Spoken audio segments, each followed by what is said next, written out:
With the hard rock acts of the 70s and 80s now growing somewhat long in the tooth, New Jersey's Skid Row, fronted by singer Sebastian Bach, has helped return the music to its snotty adolescent roots.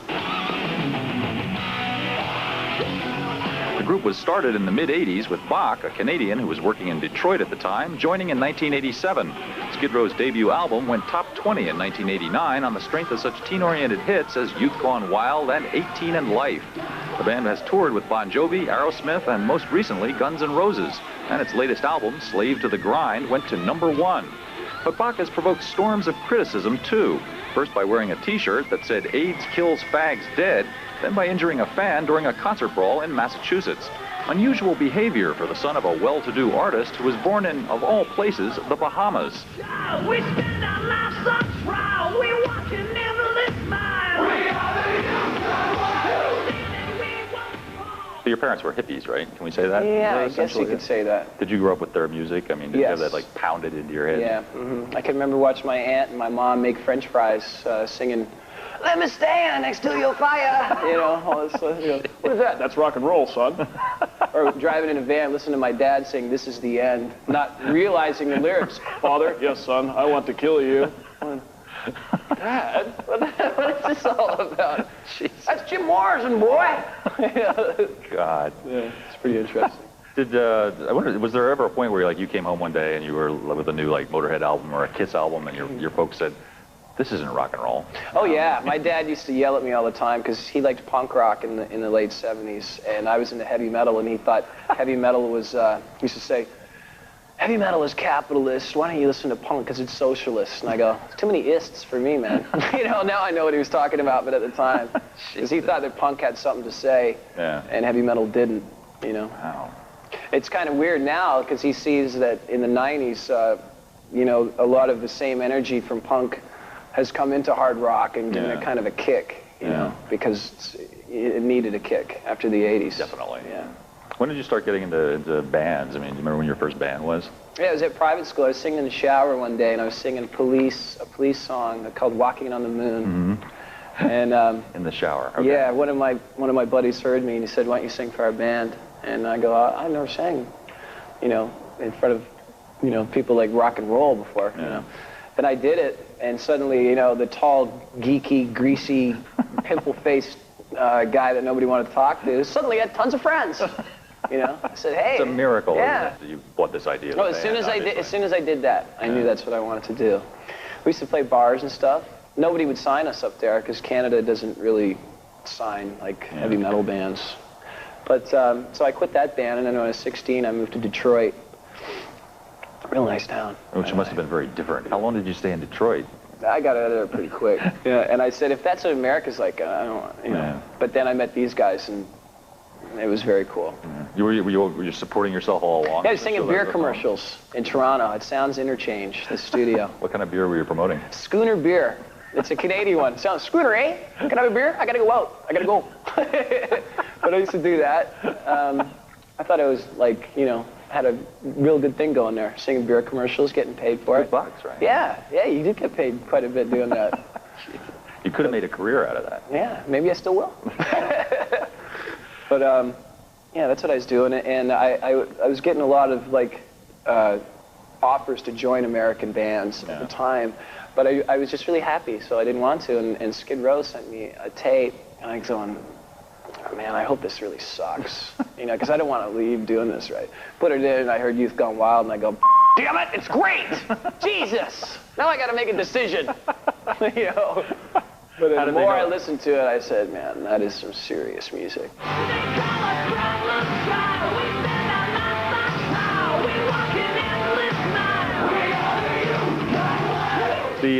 The guys in the band, you have to sort of work on your relationship, or has everything been pretty smooth? I mean, everybody understands that, you know. Well, at the beginning, because of the way this music industry is set up, it's like, I'm sure people don't, you know, like rock fans don't realize this, but who's ever single gets released, gets money, and who's don't doesn't get anything. That's fair, isn't it? You know, you know, and all that. What we did with our second record, we said everybody is equal. Yeah. You know, and that way you focus more on the record as a whole in the band than you know, your own personal interests. So that took care of a lot of stuff, and the attention that I had got as a frontman, you know, in the beginning was kind of strange. But in what way? Well, just because, you know, they want to be in the front, you know, obviously, you know. But, you know, I think every band goes through that. Yeah. Had you ever met a guy named Rachel before? Not a guy. No, I hadn't. What sort of name is that? A girl's name. Well,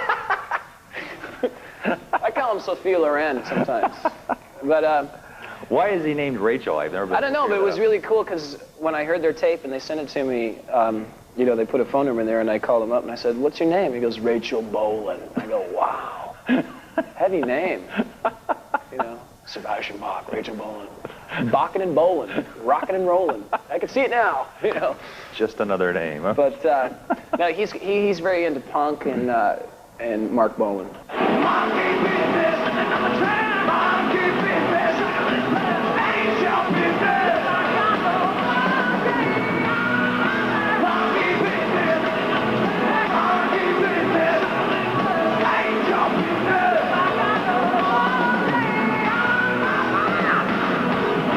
People say, "What do you guys do backstage with Guns N' Roses?" I say, knit macrame.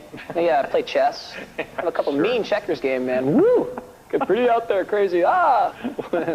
See, people don't know how to treat personalities that sell a lot of records, but then remain true to what they were before. You know, they expect them to be big, but you know, they expect, get out of my way, put up the red carpet. But if you like show up in a Volkswagen to the club and you're like, they go, "Oh, well, how does he sell those records?" You know. But that's what I love about this tour, because it's like the 70s. You know, for the first 3 weeks, we didn't have a record out. They didn't have a record out for the whole thing, and it was selling out all over the place. You know. Yeah. It was like the spirit of rock and roll, because the spirit. I'm sure you remember going to concerts. You know, in the 70s, and when I was growing up, I used to go to concerts. I used to get the ticket, and I used to go through the thing, and I was like being baptized. You know, it's like, oh my God, I'd be shaking the whole time, and there was this insane feeling every time you went to a rock show that I haven't experienced in a long time, that we kind of brought back a little for this tour. What was the trial in Worcester like for you? I mean, was that just the world's biggest hassle?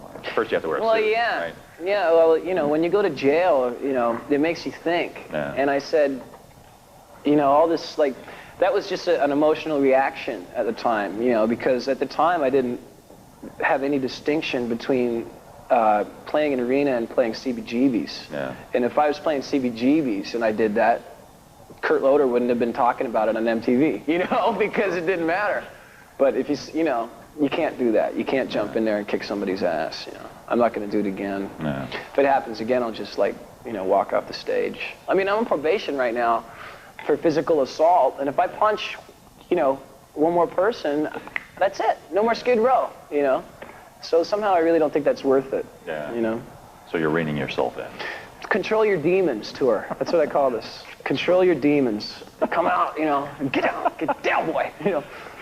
Let's talk about this AIDS shirt, because I think that pissed a lot of people off, or angered a lot of AIDS activists. What was going on there? You show up in a photo wearing a shirt that says "AIDS kills fag." Right. Well, surely there's a story there. I mean, this is, you know, it won't seem, you won't believe this probably, but at the time, I swear, I did not know that anybody gave a flying whatever what it said on my chest. You know what I mean? That was like the introduction into responsibility for me. Yeah. And you know, actually, it really hit home because one of my friends is a homosexual in New York, and a really, really good friend. Yeah. And he just let me know exactly what it meant to him, that shirt, and I felt like, you know, Fred Flintstone in Mr. Slade's office. Whoop! I shaking down in the chair.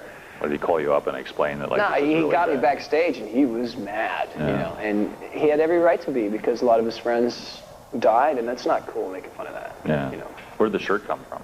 So, it was thrown to me on stage. I didn't even know what it said. I put it on and said, just sort of, you know. So it doesn't represent your sympathies along. No, I mean that's, you know, there's nothing funny about death. I already said that.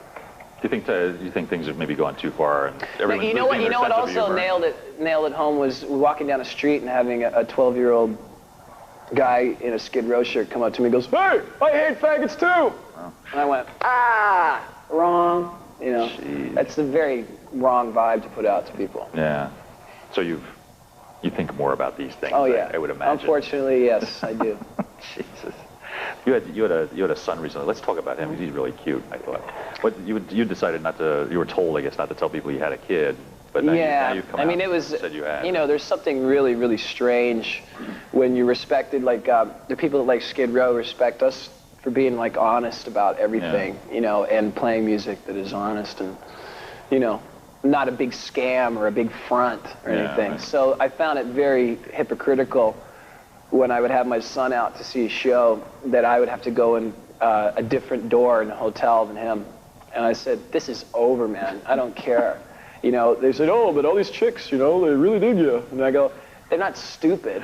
You know, they don't want to be like treated like a bunch of idiots. Yeah. You know, I think that people underestimate the intelligence of rock fans. They figure, like the people at record companies figure that they want to hear the same song written by the same guy with the same lead solo, with the same chorus, with the same lyrics.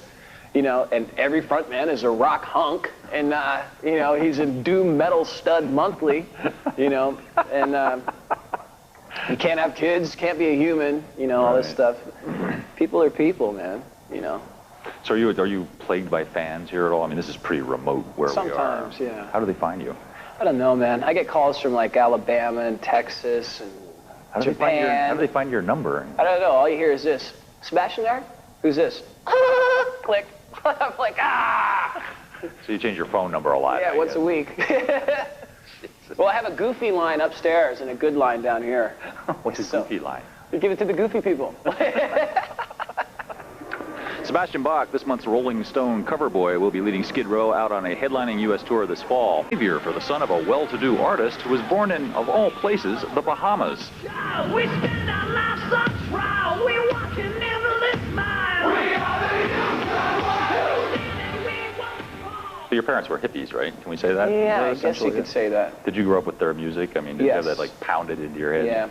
I can remember watching my aunt and my mom make French fries sing. In '89, on the strength of such teen-oriented hits as Youth Gone Wild and 18 and Life. The band has toured with Bon Jovi, Aerosmith, and most recently Guns N' Roses. And its latest album, Slave to the Grind, went to #1.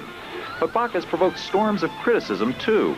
First by wearing a T-shirt that said AIDS kills fags dead, then by injuring a fan during a concert brawl in Massachusetts. Unusual behavior. Was there ever a point where you came home one day and you were with a new like Motorhead album or a Kiss album and your folks said, this isn't rock and roll? Oh yeah, my dad used to yell at me all the time because he liked punk rock in the late 70s, and I was into heavy metal, and he thought heavy metal was, he used to say, heavy metal is capitalist, why don't you listen to punk because it's socialist? And I go, it's too many ists for me, man. You know. With the hard rock acts of the 70s and 80s now growing somewhat long in the tooth, New Jersey's Skid Row, fronted by singer Sebastian Bach, has helped return the music to its snotty adolescent roots.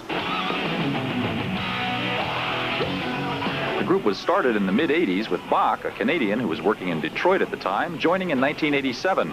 Skid Row's debut album went top 20 in 19...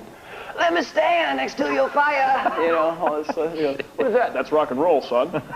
Or driving in a van, listening to my dad sing, this is the end, not realizing the lyrics. Father, yes, son, I want to kill you. Dad, what is this all about? Jesus. That's Jim Morrison, boy. God. Yeah, it's pretty interesting. I wonder